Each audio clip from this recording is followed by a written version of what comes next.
It's the 75th anniversary of D-Day, and of course Canada played a great part in that. And on the opening day, we lost hundreds and hundreds of our great Canadian soldiers.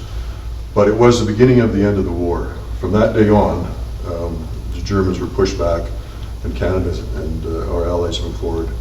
And so it's great that we can take time to remember that. 75 years, we should never forget the sacrifices that were made by our soldiers. Lethbridge, the units from Lethbridge have always played a part in conflicts, and the Second World War was no different. And they served with honor, and they served with valor. And we're extremely proud to be able to unveil this for you all to have a look today. It's our pleasure to unveil Juno Beach. I mean, originally it was built as for a game, but I realized very quickly on the 75th anniversary of D-Day that it had more significance than simply for our little game. So as I began to do research, it became more and more apparent to me that there was a lot of story to be told here. I was born in Coaldale, or I lived in Coaldale, moved into Lethbridge in 1938,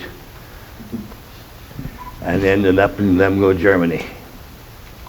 Our military took a big role on this day, and so very shortly after this was the beginning of the end of the war. It was a terrible battle. We lost over 500 of our brave soldiers that day, and in the months that followed, 5,000 Canadians died here. And so it's important to stop and remember that.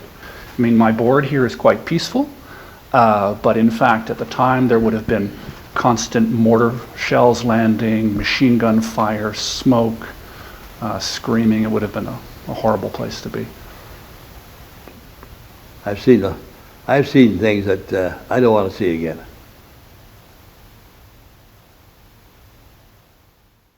It's a lifetime to go over there. And to have it in many ways you can look at it. You can come and you can see, you can feel it, and you look, and then also get into the virtual reality of actually being on the beach at that time. So Valor Canada, our goal is to connect youth to their military history and heritage. And in the modern technology available for kids to learn, we've moved into the virtual reality environment, and that allows us to engage youth immerse them in the history, as well as learn the story of the veterans. So to have these headsets available in museums across the country and in schools across the country is our objective, and partnering with the Lethbridge Military Museum is a great step in that direction. This is just a fabulous. I'm glad to see something like this in Lethbridge. This is the greatest thing I've seen. Beautiful. And I would advise anybody just to come out and have a look at it. I think it's worthwhile.